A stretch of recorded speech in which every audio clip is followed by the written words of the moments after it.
Bonjour fidèles internautes, esengo ya koyeba ke bozali ebele ya kolanda biso na www.congoflash.com na émission na bino Flash Découverte. Flash Découverte ezali émission oyo ezo faire découvrir bino makambo oyo ezo leka na République démocratique du Congo en général, pe Kinshasa en particulier.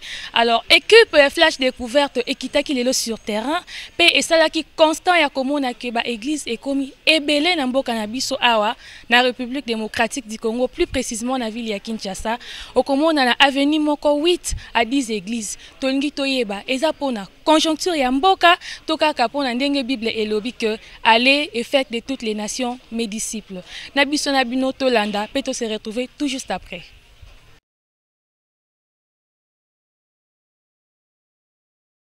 Toyebi ke sujet na biso eza bongo mulai, mais tozo continuer pe bokoyoka eloko ni bandeko population ba roloba par rapport ya sujet na biso. Wana tomoni ndeko mobali na pusani. Bonjour. Bonjour. Lilo tozo lobela makambo o etali multiplication ya ba église na ville province ya Kinshasa. Ndenge ba église ezobotama di jour au jour. Tolingi toyeba ezali pourquoi? Bon, lelo d'abord ba église et comme belene tinga selon ngai ba pasteur mso kuma ba rien à faire à fongoli ici église nae. Yango to momo na ba église comme bel exemple roi na ve na biso o to ceux qui na du église mo mbeza côté moko. Donc les autres sont vraiment mal à l'aise. So ngai so fa ke za la attaque ba pasteur ba ça la attaque mo lo mo ba ko ta attaque mo cours biblique après ndesco ba pesi nzela ka ko fongoli sa église. Pour comme mara mtu azangelo ko sa su bible atangi a chema baya nae asalisi église. Eza vraiment malamu te.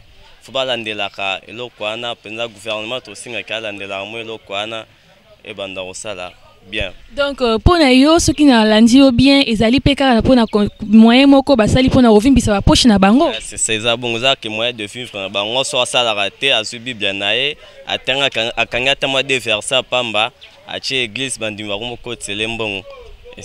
Donc de mobali ceux qui muta sali ba étude biblique wandengo uti kolobako azali na autorisation ya ko fongola église. Ouais, wana za autorisation ya fongola église soki penzela na epe atambola rapé bien azaba norme penza ndenge sengeli que pasteur il faut azapo ba yebisa biso balobi ke kolanda mutu makambo sa to landa nde liloba soloba. Merci beaucoup, merci mais question ça mi balé zali tolingi toyeba. Est-ce que ça conjoncture ya mboka te to na ndenge Bible lobi que aller et faites de toutes les nations mes disciples ya wana tozo mona ba église ezokoba di jour au jour. Non, c'est pas c'est ce que lobi te ke batunyo so basala raté ba pasteur. Non, eza ke mboka eza nango bien. Boba obazo sa est-ce que basala ba église. Bien biso nyo to botama pona ko sala te, non, c'est pas ça. Eza ke mutu na mutu ndeso azo sala makambo na ye ya wana ndomoni ezopesa bango autorisation ya kosala biloko soki l'état banda kotele melango azala ata na moi ke pour fond église faut sala ta moi eloko mo faut sala bo faut tanga bo nde lelo biloko wana peut-être que le to ndo mona ngote. Et bon so bazo se basé car na o Bible lobby pour Bible nde lobby na bango ki aller et faites de toutes les nations mes disciples bazo se basé car na ngo. Bon eza pe malamu po lelo pe mokile koma pe na mambo belé pe s'accélérer comment nini manini makambo science comment makambo belé ya bien pe bazali pe o pe bako combattre pe ke babiloko wana ya mabe ekoka kozala société. Mutuna na biso ya suka tolingi toyeba ndeko mobali malgré ba église ezo se multiplier chaque jour na mboka et mabe pe ezokoba kaka et oki kozala dû ya quoi? Bon dit d'abord premièrement d'abord eza moi ozanga musala pe donc wana tozongi kaka na conjoncture. Ouais, peut-être eza pe mo bon. Merci beaucoup, merci en tout cas. Tozo koba.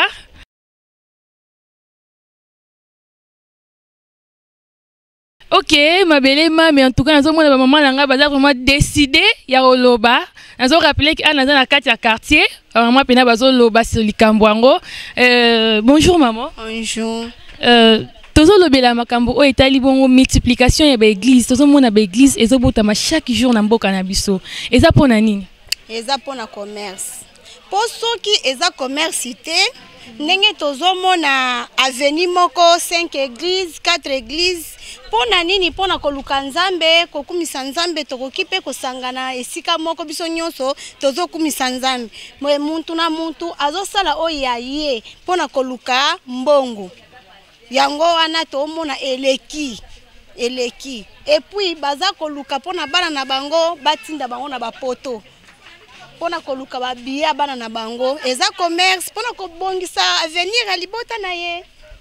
Donc eza kaka pona pasi ya mboka yango ba église ezo se multiplier na pasi ya mboka po biso nyonso tu tosambelaka nzambe ebongo pona ni nzambe alobela biso te kaka bango yango tomoni ke ezali penza ba oyo bazosambela na busolo bazali ba oyo pe bazoluka penza ke commerce ya koluka mbongo bazali nzambe azolobela kaka bango po bango nde bazotanga Bible. C'est pourquoi bazo s'appuyer na verset wana ezoloba na bango ke bokende pe boteya liloba nanga partout dans le monde. Bato nyonso to na mokili oyo bayibi Bible bayibi kotanga Bible eza mpona bango te. Mama mutuna na biso ya suka tolingi toyeba mabe ezokoba kaka et pour autant ba église ezokoba pe ezobakisama chaque jour na ville province ya Kinshasa mais mabe yango pe ezokoba kaka tolingi toyeba ekozala dû à quoi? Bon yango wana pe biso pe tozo comprendre te po mabe wana ezokoba me l'église ezebele mais changement ezate mabe eza kaka l'église etondami kana kokanga bana baninga bandoki yango wana suki wana. Donc ba pasteur ba osala eloko mususu te kaka kokanga bato bandoki eloko moko te tozomona ezate po biso ba oyo tozosambela ata na ke kolela na omona eloko moko te. Ok, merci beaucoup. En tout cas, mabele nanga na moni bongo maman nangai na kosepela pe kotuna yesu mutuna ngo. Bonjour maman. Bonjour moi nangai. Tozolobela je etali bongo mbotama ya ba église mikolo nyonso na ville province ya Kinshasa. Okomona na avenue moko 8 à 10 églises. Tolingi toyeba eza pona nini? Bon pona nga na moni Bible ndenge lobaki penza na tango asuka ba église ekoma ebele bilembo yango yango nde na omona penza yango nde mutu ezokokisama oyo esali ke ba église na moni ke tokomi penza na tango asuka yango wana moni ba église efungwami ebele na balabala moko mona 20 églises combien d'églises maman eza pona conjoncture ya mboka to pona ndenge balobi na Bible ke allez et faites de toutes les nations mes disciples te nga pona nga na moni eza bilembo ndenge lobama ke na tango asuka ba église ekoma ebele yango wana eza kaka bilembo ya suka étant de la fin komi penza na tango yango ndenge Bible ndenge lobaki. Maman, comme on martelé sur Makambo, ezali basini ya temps de la fin. C'est que pena ba église en ozo bimalelo za na pekara basini ya ba église à lokuta. Ba église presque mingi pendeza ya lokuta parce que Bible lobai ke na tango asuka ba église ekoma ebele. Basali ya Nzambe ba robime ebele, ba prophète ba robime ebele, makambo mabe pe ke bota mape belé. Basi bakokoma mibali bakokoma basi yango wana nde bilembo atango asuka yango tozomona. Donc na ndenge ba église ezobima eza yango ya lokuta. Yango wana mingi eza ya lokuta soko koti omona mingi Nzambe azali te. C'est qu'il y a un phénomène autre monde appelé ba pasteur ba komi na bango ba politicien. Yango peza ba signe attend de la fin. Yango wana atango asuka parce que un pasteur jamais akoki kokota na politique ya mboka jamais wana akomi a dérouter. Ok, merci beaucoup. Donc, merci beaucoup, maman.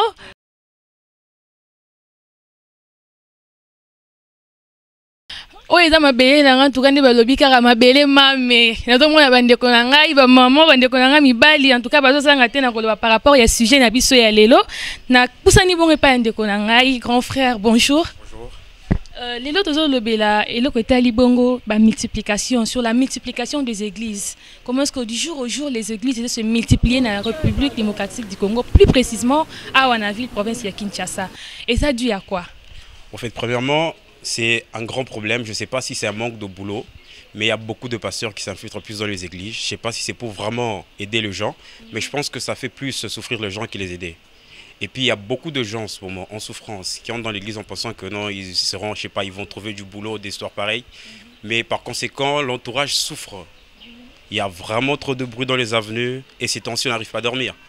Et moi, je dirais ceci, si vraiment on a un seul Dieu, pourquoi créer toutes ces églises? Et puis dans un pays comme celui-ci.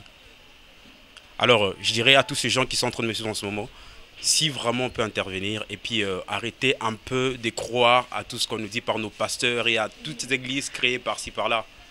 Si vous avez une église, ça serait mieux d'entrer dans votre église au lieu de chercher par-ci par-là toutes ces églises qui se créent du jour au jour. En tout cas, vraiment, on est fatigué. Donc, toutes ces églises, elles ont dérangé, ça vous dérange, ça crée des tapages qu'on appelle des tapages souvent très nocturnes. Des vrais tapages, vraiment des vrais tapages. Pourquoi? Parce que bon, je me dis déjà en face de chez moi, il y a une église, il n'y a pas longtemps qu'elle a été créée, je ne sais pas pourquoi. Déjà que quand je vois une église pareille, je me dis non mais ça ne va pas. Et tout ce qui se passe à l'intérieur de l'église, ça c'est pire à le voir. Alors moi je ne sais pas juger parce que vraiment je ne peux pas juger, mais tout ce que je sais c'est que toutes ces églises ici, c'est vraiment grave. Et les gens en ont marre. Vraiment. Vous ne pouvez pas juger parce que la Bible dit aussi ne jugez point. Mais par rapport à ce que vous avez dit au début, que si nous avons réellement un seul Dieu, pourquoi pas avoir juste une église? Donc pour vous, vous pensez que beaucoup d'églises, cela n'est pas vraiment important, n'est pas trop intéressant? Voilà, bon, beaucoup d'églises, pour moi, ce n'est pas vraiment intéressant. Pourquoi? Parce que premièrement, je trouve que l'idée de créer des églises par-ci, par-là, ce n'est pas du tout intéressant. Parce que justement, si on a un seul Dieu, mais pourquoi en faire tant d'églises? Parce qu'on doit tous croire en un seul Dieu. Et bien sûr, on peut avoir des églises à 300 mètres de nos maisons, à 400 mètres de maisons. Et puis l'État aussi doit essayer de s'en charger, donner des places où on doit énormément creuser des églises, pas dans des parcelles de gens directement. Il y a des églises, on dirait, je sais pas moi, des chambres ici. Vous voyez un peu, ça ne va pas.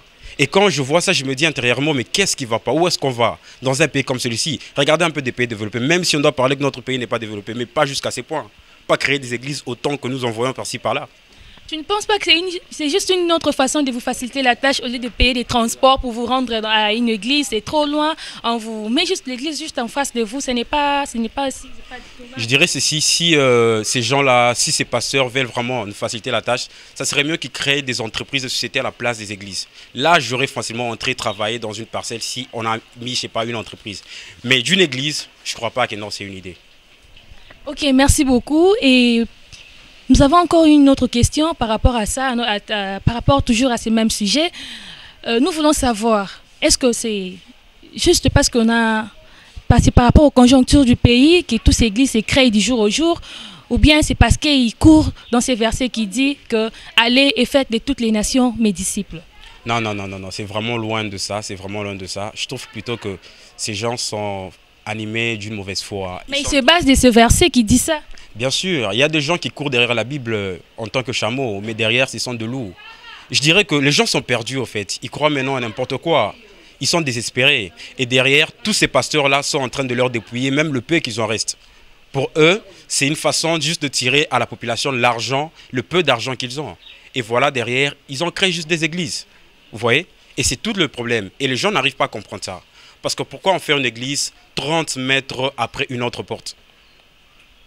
Ok, nous voulons encore savoir une chose. Nous voyons que les églises se multiplient du jour au jour dans notre pays. Mais aussi le mal se multiplie encore plus. C'est dû à quoi?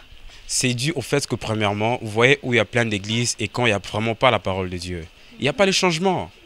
Et toutes ces églises que vous voyez par-ci par-là, mais regardez les gens qui y entrent, comment ils sont. Regardez la façon dont les pasteurs prêchent la parole de Dieu. Et vous pensez que même si j'entrais, que j'écoutais la parole de Dieu, je changerais comme ça? Et puis quand il y a des églises par-ci par-là, il y a même le diable qui s'incarne. Et voilà, il y a beaucoup de communes où les gens souffrent de problèmes. Et regardez bien, là où il y a plusieurs églises, c'est là où il y a vraiment des problèmes tels que vous le dites vous-même. Donc il y a beaucoup de problèmes parce qu'il y a plusieurs églises selon vous? Justement.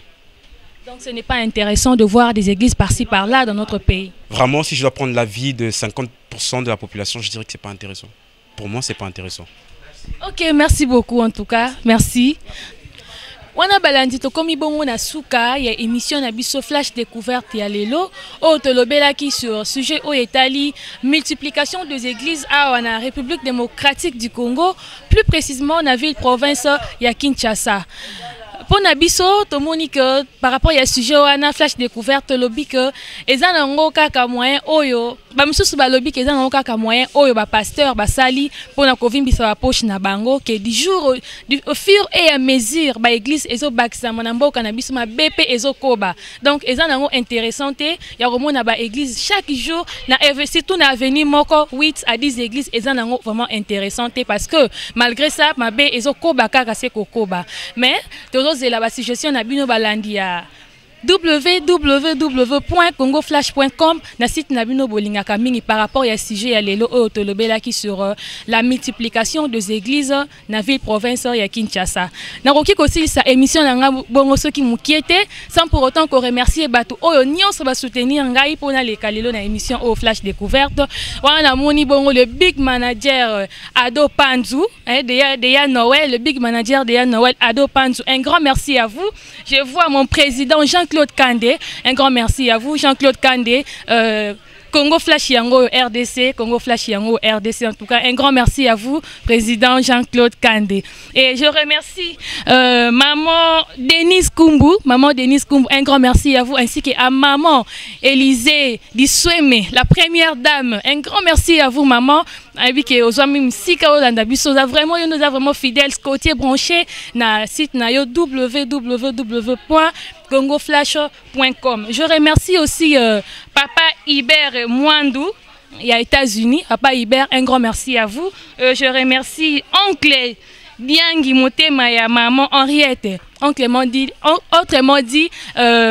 les petits Panzou. Un grand merci à vous, oncle Motema et maman Henriette. Oncle m'a dit les petits Panzou. Un grand merci à vous et un grand merci à Eric Tsiloulou. Un grand merci à vous aussi qui nous avez soutenus de loin. Et je dis un grand merci à ma famille. Je vois mon papa Eloge Ndado. Un grand merci à vous. Au soutien qui moi ma casse surtout dans ma conseil. Un grand merci à vous papa. Un grand merci à ma famille Ndadoa et un grand merci à coiffeuse Oyasali que bon mon lengi boy. Sarah Bongo Sokwa. Bongo c'est Sarah petite sœur. C'est ma petite dedans quoi. Sarah yaya no babilengi boy, c'est bon. Un grand merci. Ceux qui bossent là qui na émission Oyo merci mingi na cette grande équipe ba héros dans l'ombre Oyo. Je vois bongo le chief Chiso Tamboué ainsi que monsieur Denis Mbouene. Un grand merci à vous et un grand merci à la coordination de monsieur Noël Tantou, mon coordonnateur Noël Tantou. Un grand merci à vous, mon coordonnateur Noël Tantou, elle périodiste du moment, mon coordonnateur Noël Tantou. Un grand merci à vous et un grand merci Nabinyo surtout bo prêta qui biso vraiment attention bolanda qui biso bongo na boke binyon so tokutani bongo na mikolo o ezali koya. Bye bye.